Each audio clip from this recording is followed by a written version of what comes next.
Assalamualaikum warahmatullahi wabarakatuh. Kami dari kelompok 3 dan 4, saya Salsabila Adia dan teman saya Caroline, Laila Maula dan Wildan akan mempresentasikan mengenai tujuan pembangunan berkelanjutan Goals 17, yaitu kemitraan untuk mencapai tujuan. Tujuan dari SDGs Goals ke-17 yaitu menguatkan sarana implementasi dan merevitalisasi kemitraan global untuk pembangunan yang berkelanjutan. Yang pertama yaitu pada bidang keuangan.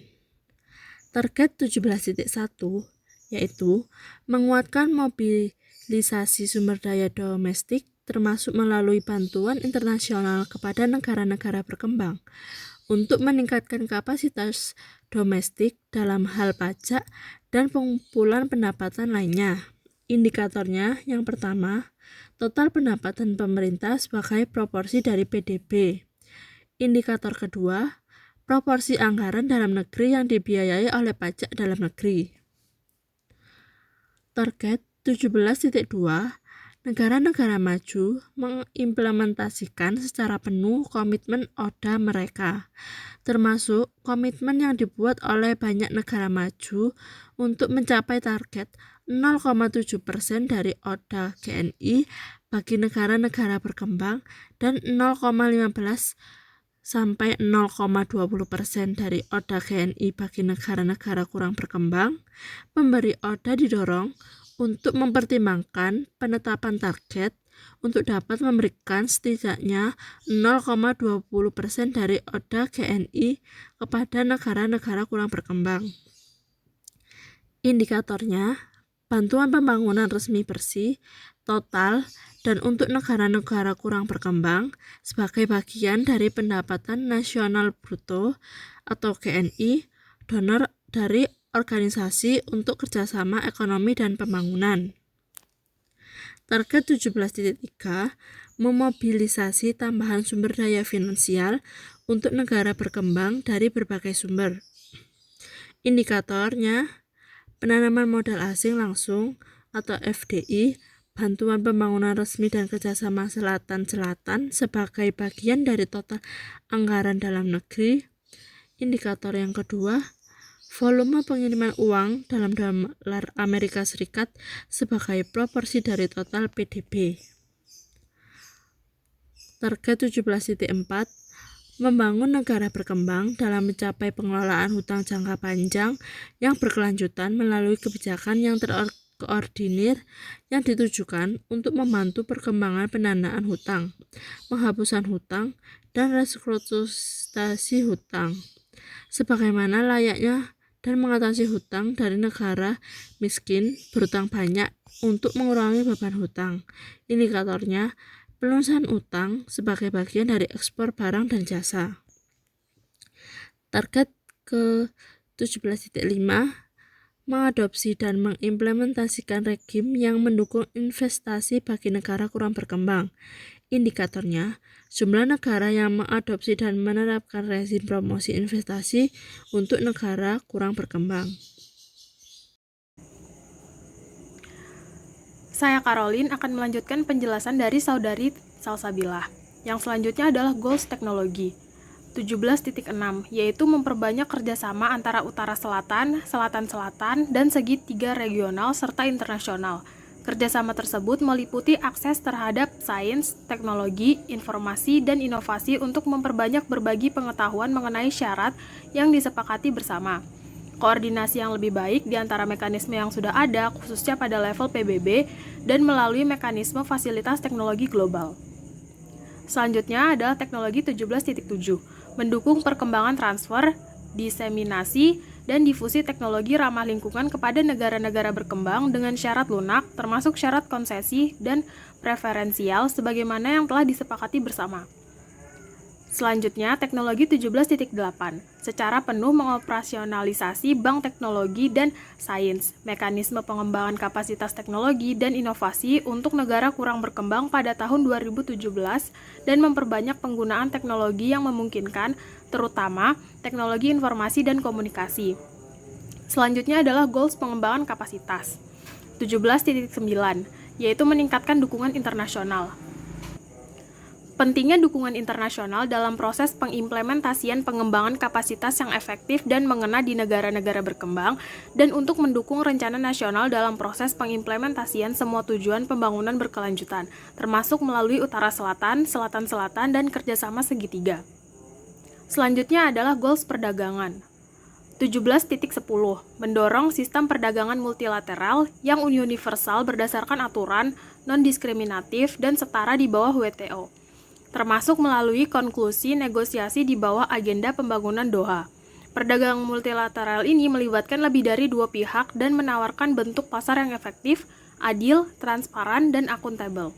Agenda pembangunan Doha yang menjadi putaran perundingan perdagangan multilateral yang paling terkini. Selanjutnya yaitu target 17.11, yaitu meningkatkan ekspor negara-negara berkembang secara signifikan, khususnya dengan tujuan untuk melipat gandakan pangsa ekspor global negara-negara terbelakang pada tahun 2020. Indikator dari target ini yaitu pangsa ekspor global negara berkembang dan negara terbelakang. Selanjutnya itu target 17.12, mewujudkan penerapan tepat waktu akses pasar bebas bea dan bebas kuota secara berkelanjutan untuk semua negara kurang berkembang, sejalan dengan keputusan Organisasi Perdagangan Dunia, termasuk dengan memastikan bahwa aturan asal preferensi yang berlaku untuk impor dari negara kurang berkembang transparan dan sederhana dan berkontribusi untuk memfasilitasi akses pasar. Indikator dari target ini yaitu tarif rata-rata yang dihadapi oleh negara berkembang, negara kurang berkembang, dan negara berkembang kepulauan kecil. Jadi ditentukan tarif rata-rata untuk beberapa negara seperti negara berkembang, negara kurang berkembang, negara berkembang kepulauan kecil. Selanjutnya yaitu bagian isu-isu sistematik koherensi kebijakan dan institusional. Target 17.13 yaitu meningkatkan stabilitas makroekonomi global, termasuk melalui koordinasi kebijakan dan keterpaduan kebijakan. Indikator dari target ini yaitu dasar ekonomi makro. Jadi terdapat dasar-dasar dan penyusunan ekonomi makro secara global. Target 17.14 yaitu meningkatkan koherensi kebijakan untuk pembangunan berkelanjutan. Indikator dari target ini yaitu jumlah negara yang memiliki mekanisme untuk meningkatkan koherensi kebijakan untuk pembangunan berkelanjutan. Selanjutnya yaitu target 17.15, menghormati ruang kebijakan dan kepemimpinan masing-masing negara untuk menetapkan dan menerapkan kebijakan pengentasan kemiskinan dan pembangunan keberlanjutan kemitraan multi-stakeholder yang berkepentingan. Nah, indikator dari target ini yaitu tingkat penggunaan kerangka kerja hasil milik negara dan alat perencanaan oleh penyedia kerjasama pembangunan. Selanjutnya yaitu target 17.16, meningkatkan kerjasama utara-selatan, selatan-selatan, dan segitiga regional dan internasional, dan akses ke ilmu pengetahuan, teknologi, dan inovasi, serta meningkatkan berbagai pengetahuan dengan persyaratan yang disepakati bersama, termasuk melalui peningkatan koordinasi di antara mekanisme yang ada, khususnya di tingkat Perserikatan Bangsa-Bangsa dan melalui mekanisme fasilitas teknologi global. Target 17.16 memiliki dua indikator. Yang pertama yaitu jumlah perjanjian dan program kerjasama ilmu pengetahuan dan atau teknologi antar negara menurut jenis kerjasama. Indikator yang kedua yaitu langganan broadband internet tetap per 100 penduduk berdasarkan kecepatan. Kemudian target 17.17 yaitu mendorong dan mempromosikan kemitraan publik, publik swasta, dan masyarakat yang efektif, membangun pengalaman dan strategi sumber daya kemitraan, data, pemantauan, dan akuntabilitas. Indikator dari target 17.17 yaitu jumlah dolar Amerika Serikat yang diberikan untuk kemitraan publik swasta dan masyarakat sipil. Kemudian berikutnya adalah mengenai data, monitoring, dan akuntabilitas. Target 17.18 yaitu pada tahun 2020 tingkatkan dukungan pembangunan kapasitas untuk negara-negara berkembang termasuk untuk negara-negara kurang berkembang dan negara-negara berkembang kepulauan kecil untuk meningkatkan secara signifikan ketersediaan data berkualitas tinggi, tepat waktu, dan dapat diandalkan yang dipilah berdasarkan pendapatan, jenis kelamin, usia, ras, etnis, status migrasi, disabilitas, lokasi geografis, dan karakteristik lain yang relevan dalam konteks nasional.